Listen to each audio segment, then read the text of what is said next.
Bienvenue sur Culturama, votre émission de culture qui vous permet de vous informer sur ce qui se fait ici et ailleurs. C'est un conservateur de la tradition gabonaise dans toute son originalité. Lorsqu'on parle de Tandima, on pense immédiatement à lui parce qu'il en est le révélateur. Lui, c'est Vikos Ekondo et c'est bien sûr notre invité pour ce 10e numéro de Culturama.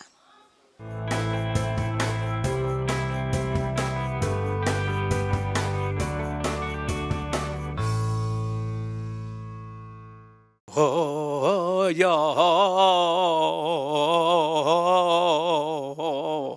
Jujumba ya be bando angombe bando akoto una mujinga toto hina getu anangambo mumagebu maguma iya jnuba genjenje mukumza temo kwa tibongo kazo magetaza mipupa oh ya moja kengwa ngomo kamundu ngapengwa limanda kabweti omemba kame bapenya sambane tambo na choro mbotene tambo na gulu tambo na mone tambo ya migano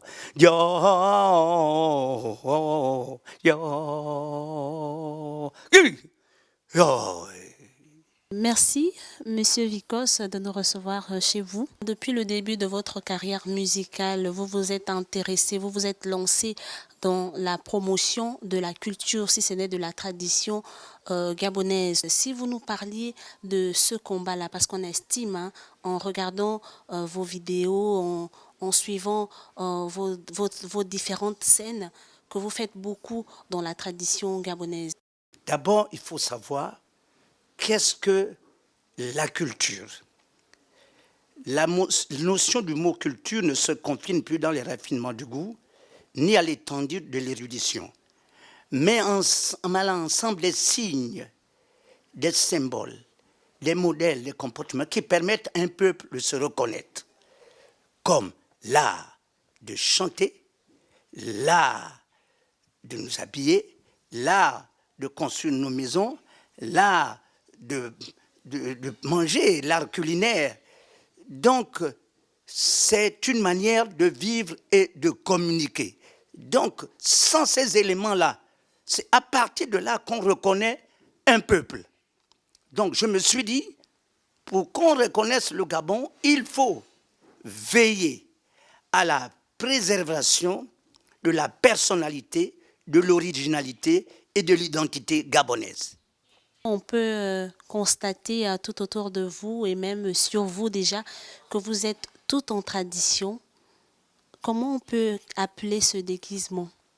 J'ai parlé de préservation de la personnalité, de l'originalité et de l'identité gabonaise. Et dans mon approche, il fallait que je puisse me faire initier dans certains rites du Gabon, notamment le Bouété. Parce que dans tout ce qui se fait dans le Bouété, les musiques, les chansons, les chorégraphies, tout a un sens, tout a une signification. C'est un langage, c'est un code de déchiffrement du monde, permettant de saisir dans sa triple dimension, cosmique, anthropologique, liturgique. Donc, il fallait ces éléments-là. Donc, comme vous l'avez si bien dit, il faut faire la différence entre la création artistique et la création spirituelle. Il faut dire que la musique est une respiration de l'âme et de la conscience. C'est par la musique que l'âme se manifeste sur la terre. Quand la conscience supérieure s'éveillera en l'homme, quand il développera en lui des possibilités de perception plus subtiles, il commencera à entendre cette symphonie grandiose qui retentit à travers les espaces d'un bout à l'autre de l'univers. Et il comprendra alors le sens profond de la vie. La musique est une force.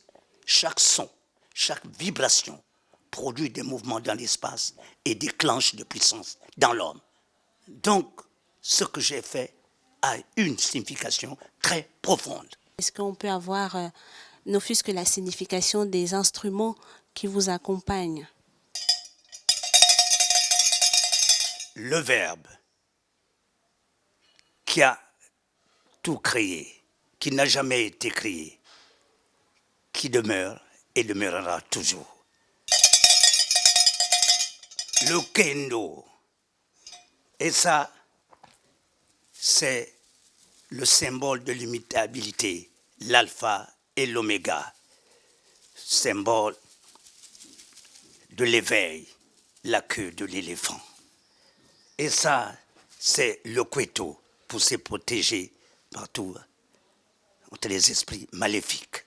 Aujourd'hui, au sein de votre famille, on peut dire que la relève est assurée avec votre fille Lauriane Ekondo qui s'est lancée dans la musique traditionnelle comme vous. Pensez-vous que c'est un exemple à suivre?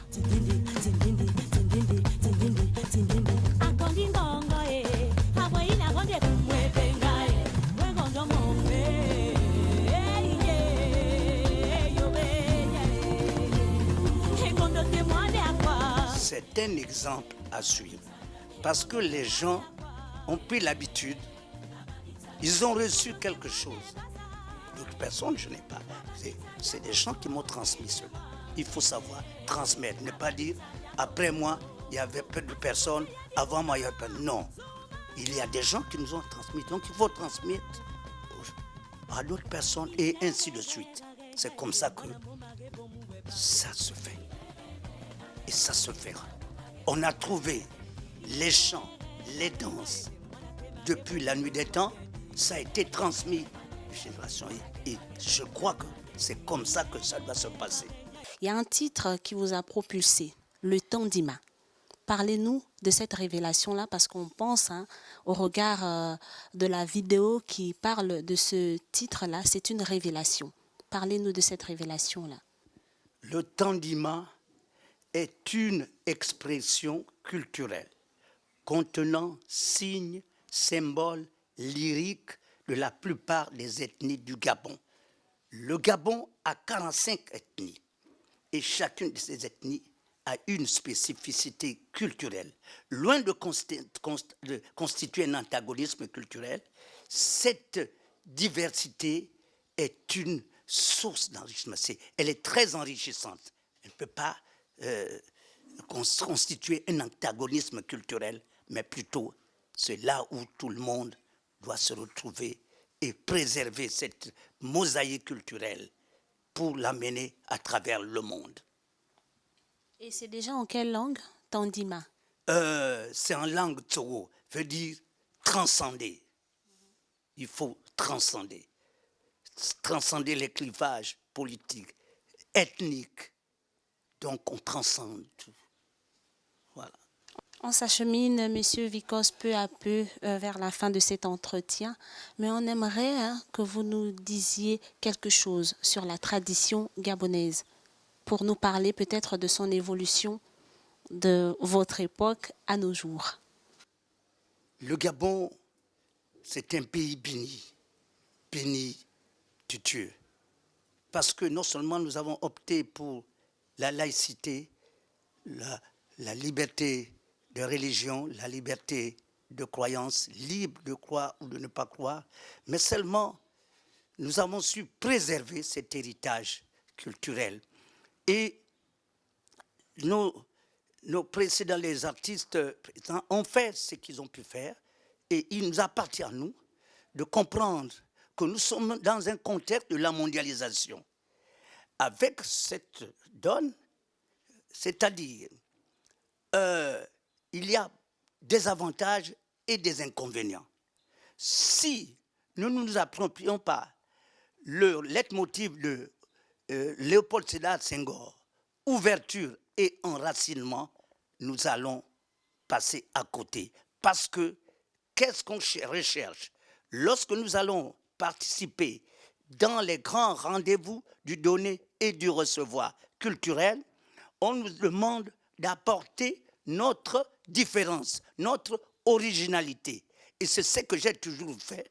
J'ai amené l'originalité gabonaise, donc la diversité gabonaise.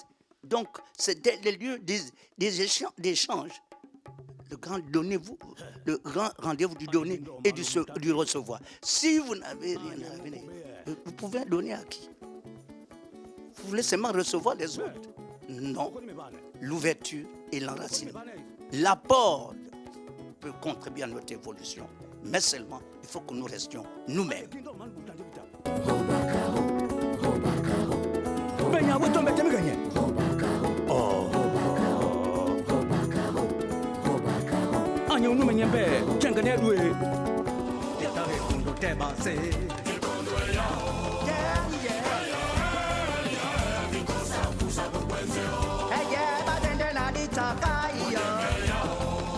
Gombia Bosenga na Bachumba, la Libéria Gumbangwe, avec tout le respect.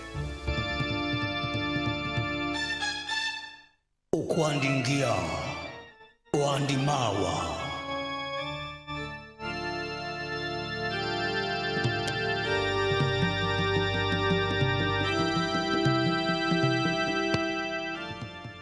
La culture est l'âme de tout un peuple. Une société ne se transforme que si elle puise sa force dans son fond culturel propre. Il est évident qu'aucun développement ne peut se concevoir dans l'abandon de son héritage culturel propre. Les pays émergents tels que l'Inde, le Brésil, la Chine l'ont compris. Il faut donc évoluer tout en préservant la culture. Voilà, c'est sur cette belle transition du grand Tandima, du grand Vico Secondo, que Culturama vous emmène à la découverte d'un autre artiste. C'est une dame, Nicole Amogo.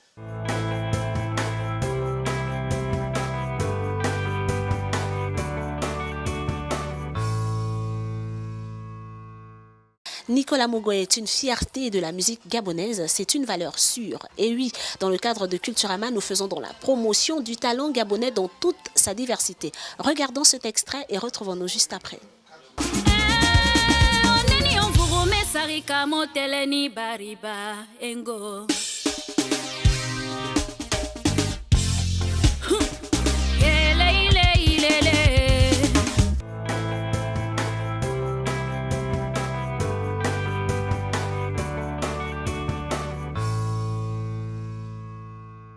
Bonjour Gabriel.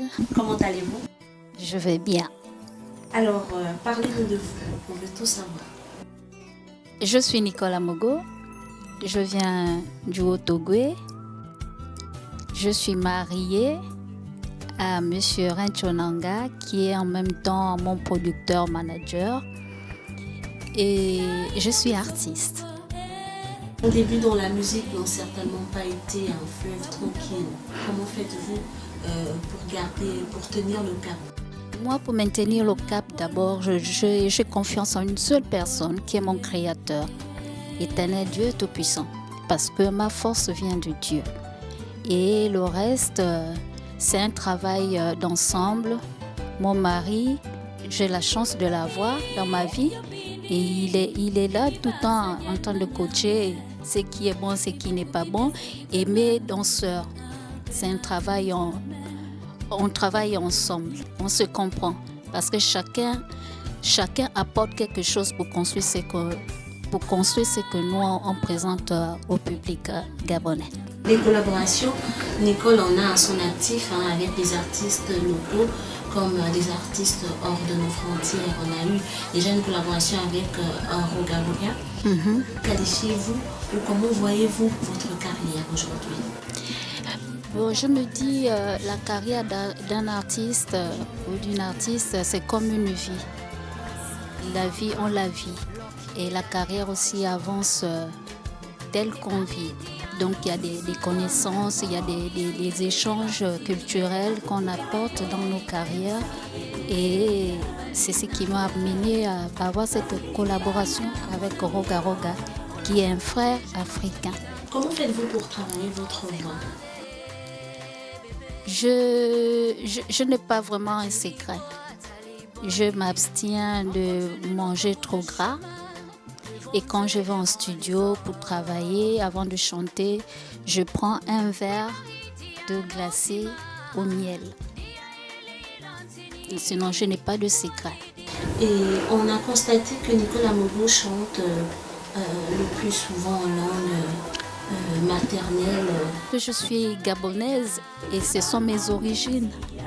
Je suis altogovéenne, Mais je chante plus, en plusieurs langues du Gabon parce que j'ai le Gabon dans ma peau.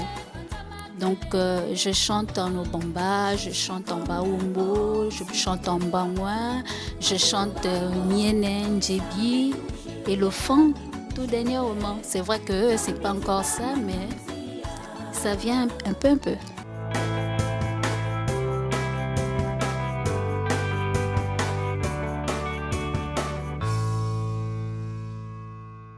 Sac à dos, vernis à ongles, pochette d'ordinateur sertie de pierres précieuses, lingots d'or hors de prix. En 40 ans d'existence, Hello Kitty a été déclinée en quelques 50 000 produits dans le monde entier. Elle est partout. Encore la semaine dernière, elle faisait son apparition à un festival de cinéma à Tokyo pour son rôle dans Casse-Noisette. C'est encore au Japon qu'elle compte ses plus grands fans. Quand Hello Kitty est arrivée sur le marché, ça a été sensationnel pour moi.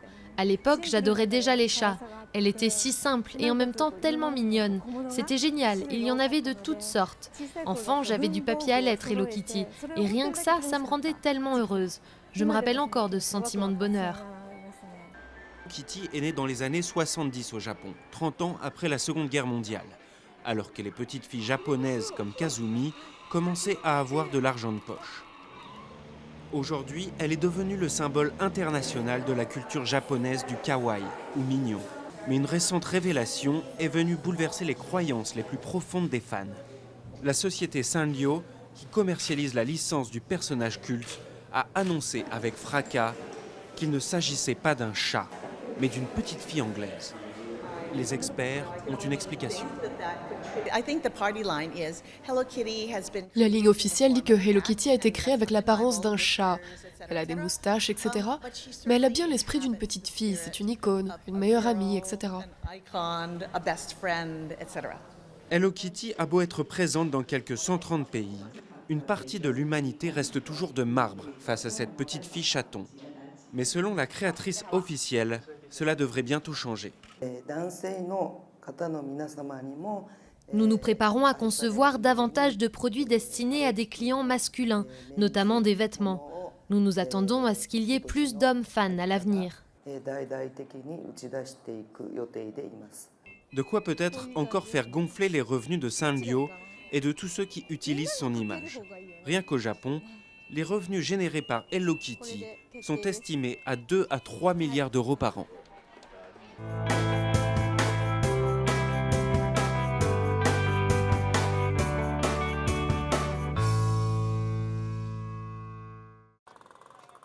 Figés sur les grandes avenues de Monrovia au Libéria, voici les hommes sandwich nouvelle génération. Excitent les costumes, les messages publicitaires sont peints à même la peau. Ici, comme dans de nombreux pays d'Afrique de l'Ouest, la peinture corporelle fait partie des rites traditionnels. Mais c'est dans les années 90 que la pratique gagne l'espace public, avec les mascottes d'équipes de foot peinturlurées dans les stades. Une tendance qui a largement dépassé le domaine du sport. C'est quelque chose que j'ai commencé en décembre 2013. J'ai eu cette idée subitement et je suis moi-même surpris qu'elle ait pris ces proportions. L'entreprise de publicité d'Emmanuel emploie 35 personnes. La plupart d'entre eux ont des contrats de statut humaine. Pour les clients, la facture est de $50 pour 5 heures de représentation. Le travail est éprouvant mais permet aux jeunes d'avoir une source de revenus. Quand on n'a rien à faire, on est tenté d'aller voler, etc. Donc il faut s'occuper. Nous, on fait ça depuis 2015. Ça a été un peu dur au début, mais maintenant ça va. La pratique s'est répandue jusque dans les meetings politiques. Et les réseaux sociaux ne font qu'amplifier le succès du phénomène. Prenez un match de foot dans un stade, le nombre de gens qui sont présents. Il suffit d'avoir 2 ou 3 gars là-bas. Les gens les prennent en photo et les partagent sur les réseaux sociaux. Ils sont déjà plusieurs dizaines à exercer la profession de statut humaine à Monrovia. Et leur nombre n'est pas près de diminuer. Des entreprises prestigieuses comme DHL, Total ou même l'administration fiscale font désormais appel à leurs services.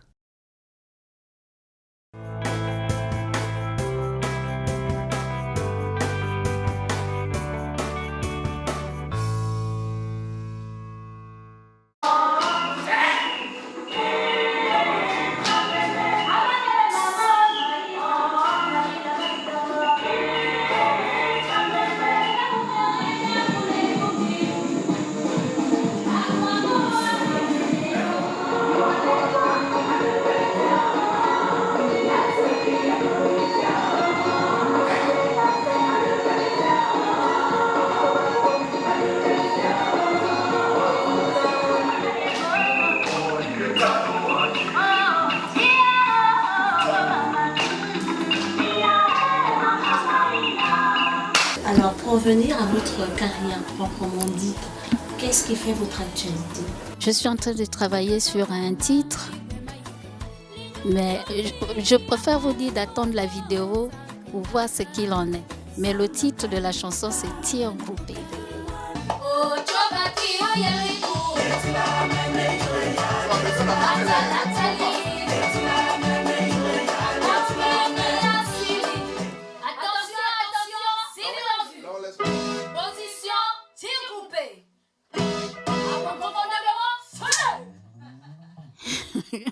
Allez-y à l'armée, vous allez comprendre. Merci, Nicolas Mogo. Je vous en prie.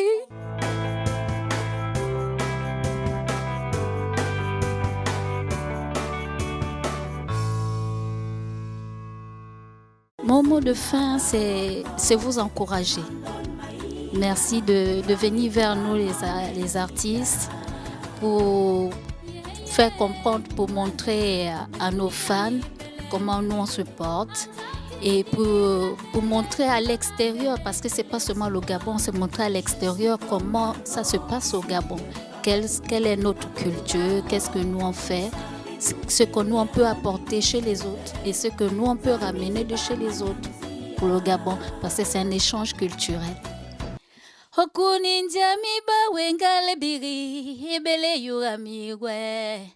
Watira le buranga le wena tira mwanya nyawa yuga mingo Benundi muyula burandia mamono hebele yuga minda Asa bele sasoye upa minjia miye hebele yuga mi bango Atali mokayonde ya burami hebele yuga mi le yuga lo